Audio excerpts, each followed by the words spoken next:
Good evening. Always love this. Somebody told me one time, you either need to be the first speaker or the very last one.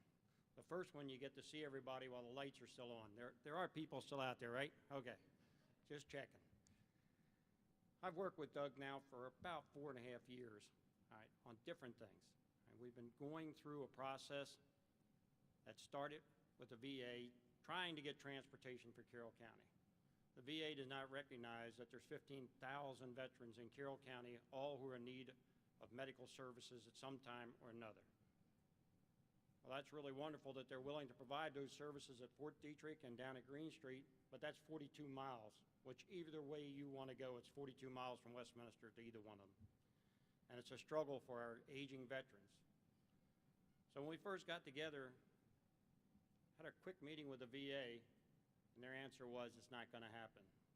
And this is where the excitement started. This is where the real fun was. Doug said, well, then we'll have to come up with a different idea.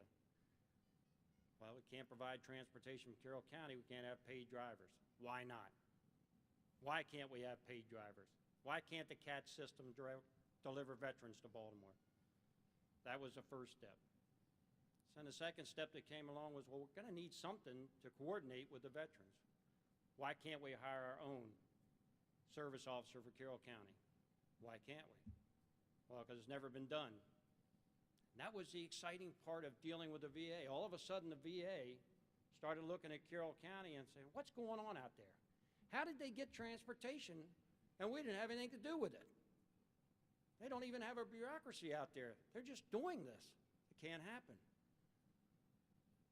Then we did have to involve the Maryland Department of Veterans Affairs. We got Secretary Chow came on board and said, we can train a service officer for you and we will work with you. And sure enough, now we have Jeff Collins right on board working, helping veterans in Carroll County. Now we need leadership and guidance to strengthen the next part of it. Commissioner Howard came up with a Veterans Council, and we started putting that together. Now, there was a few other people involved. I believe everybody knows Frank Valente and Louise Tinkler. There's another one sitting out here, Roberta. I think she kind of coordinates a lot of the stuff that's going. Oh, she's still here. She hasn't left yet. But it's been excitement. And that's one of the great things about Carroll County.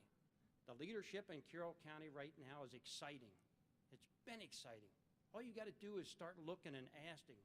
And if you're willing to put out a little bit of effort to work with the commissioners that we have right now, the excitement can continue and Carroll County will grow. And I believe with Doug in the leader's chair, moving forward, Carroll County can't fail. It's a great way to go, and my support is for Doug Howard. Doug, I thank you very much.